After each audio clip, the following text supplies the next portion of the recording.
guys. Welcome back to the Mrs. Best Reviews channel. I am Mrs. Best. I welcome you all and appreciate you for being here. We are here to go over season 1, episode 3 of the Netflix limited series Nemesis. I am enjoying it. I have pretty much watched the series, so I am going to be getting a lot of videos out to you guys so that you can watch the reviews. But before we go any further, I do hope that you guys consider on the way in or out liking the video, subscribing to the channel if you haven't already done so. I do appreciate and thank you. And a big welcome to anybody watching, anybody who is new here, as well as our new subscribers. What's poppin', Thug Life? I'm happy to hear and see from you. But let's get into this Netflix show, as we always so do. So episode 3, we know that Styles has figured out about Coltrane's crew, and he's starting to connect people, which is a big deal. And it's going to mean something because Styles is looking for a win and feels like they could be responsible, or the people who actually, offed his partner. But Styles decides to call Jimmy, who we now know is his uncle and his boss. And he calls Jimmy about Coltrane, but Jimmy does not believe Styles about what he's alleging about Coltrane, because Coltrane has a really good reputation in the community, especially it looks like in black wealth and excellence, which is a smart front. If he probably wouldn't be able to get away with half of what he is getting away with if he was not respected in the community, because he's the least person you would suspect at this point. So basically him being a businessman is helping him, and Styles is stressed out about that.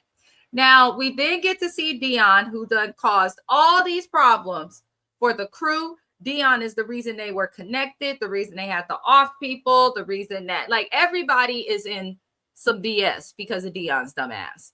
And we see that he's being watched by the police, people in Styles' little task force that he put together.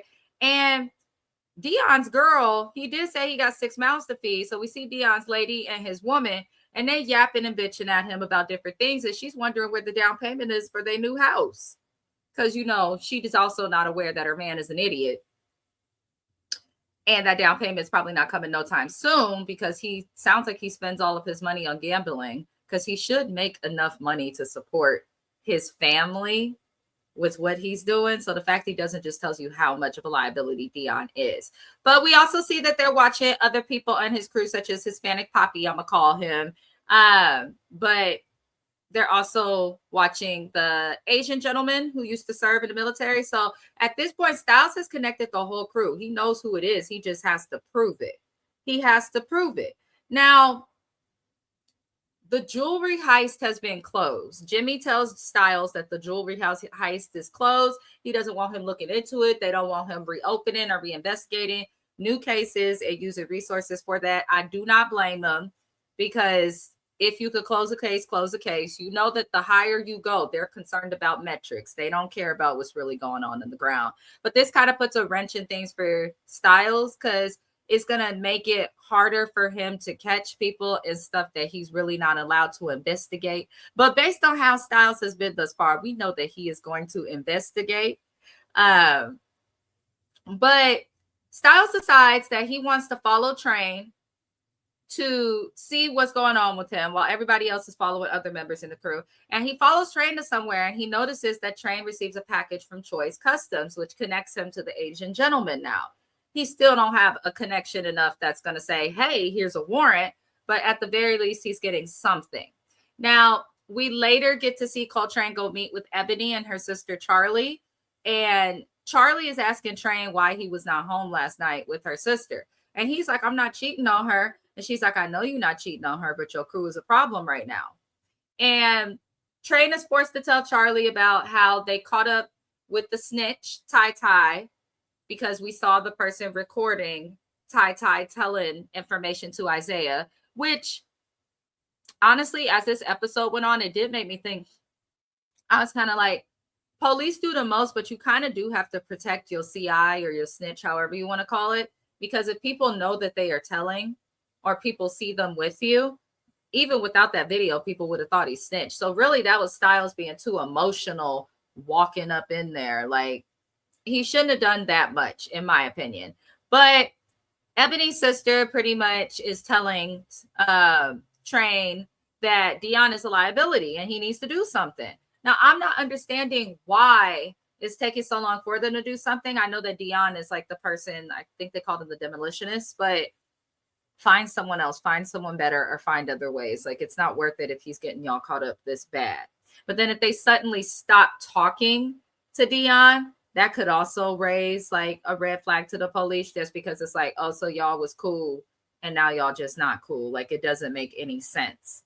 But Styles pretty much learns later on in another scene, Styles learns that he has lost his CI.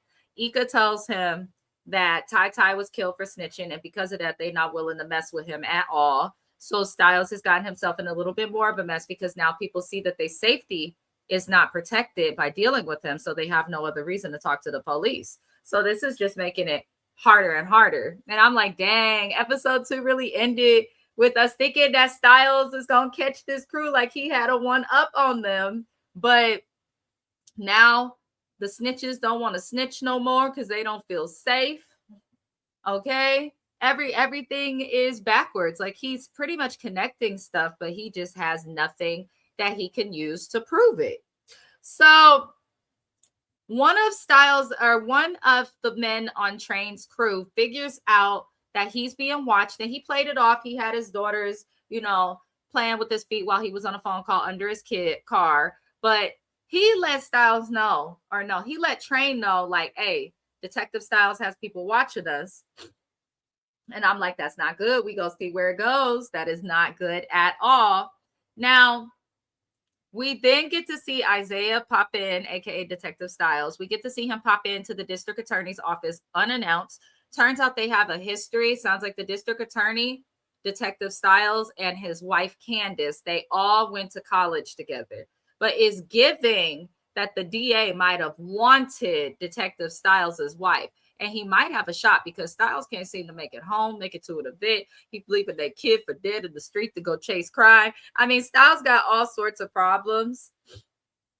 But the DA adding to it, I thought that was kind of funny. The DA does hear him out. Like, you could tell there's like that camaraderie or banter that lets you know that like they have a slight beef, but that the DA trusts Styles to a certain extent. So he hears him out about what's going on with the criminals. But again, Styles keeps hearing the same thing from Jimmy, from the DA, from everybody.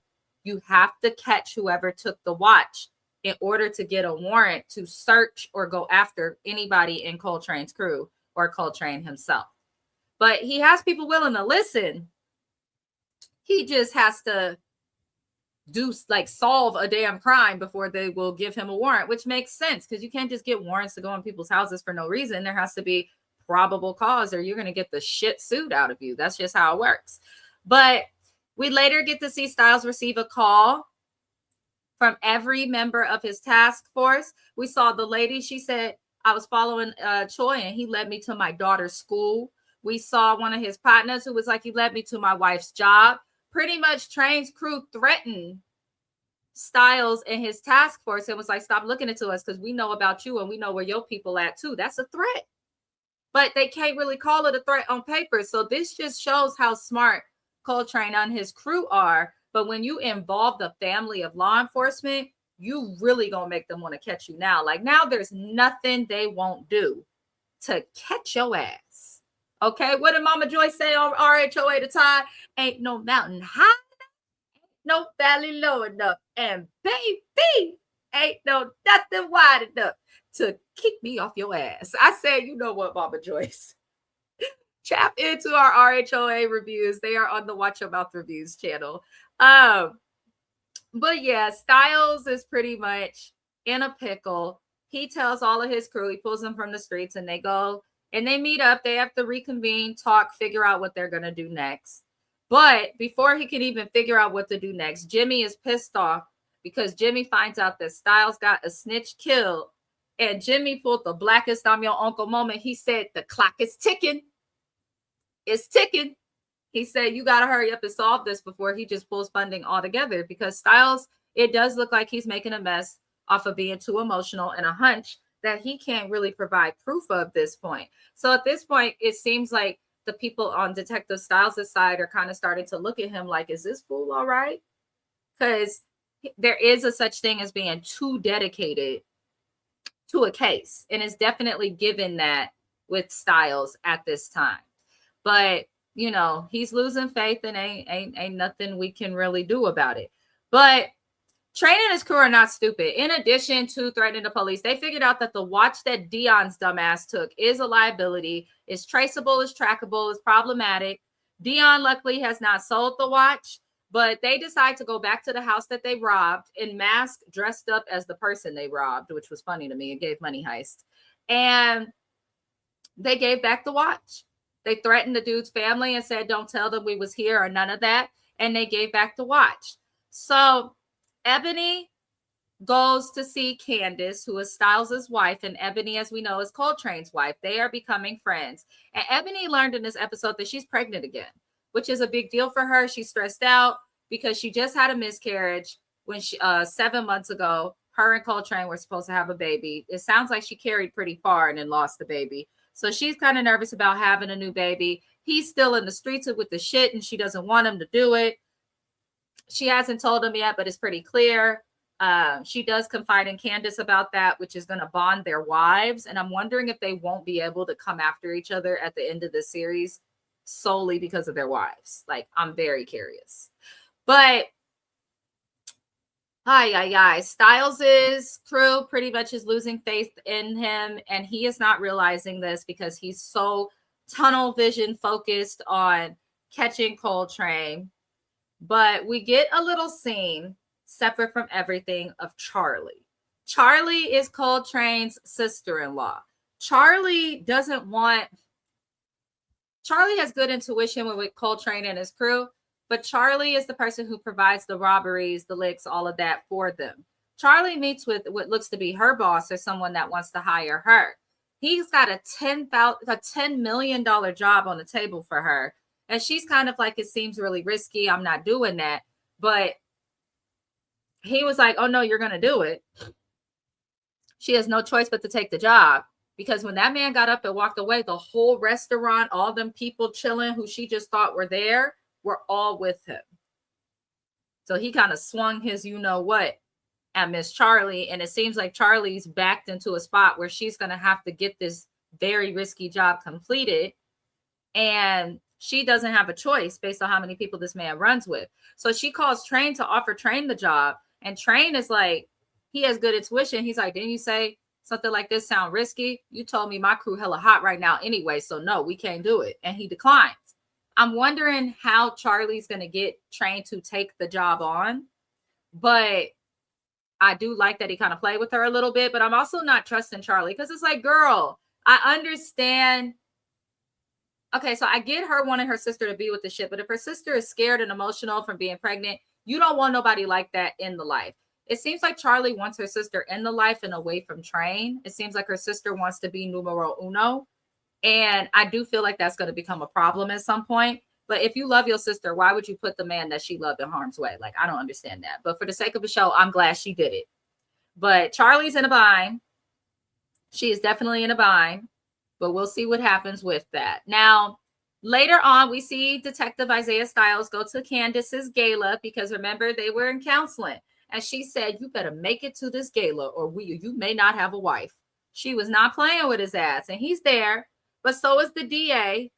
And Coltrane is there with his wife as well because their name is all over the foundation that is throwing the event and helping to sponsor it. So Styles and Coltrane finally come face to face and go off to the side to the bar. And they talk to each other in the regular hood metaphors that we are so used to. But essentially, Coltrane kind of got the one up in the conversation because his name was all over Styles' wife's event. He knows about their family. He has power.